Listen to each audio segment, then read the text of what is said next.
உடைந்த பாத்திரம் நான் எதற்கும் உதவாதவன். ஒரு குலைந்த பாத்திரம் நான் எவரும் விரும்பாதவன். உடைந்த பாத்திரம் நான் எதற்கும் உதவாதவன். ஒரு குலைந்த பாத்திரம் நான் எவரும் விரும்பாதவன்.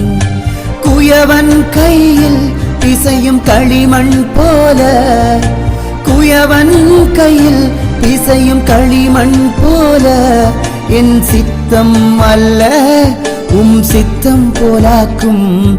என் சித்தம் அல்ல சித்தம் போலாக்கும். உடைந்த பாத்திரம் நான் எதற்கும் உதவாதவன்.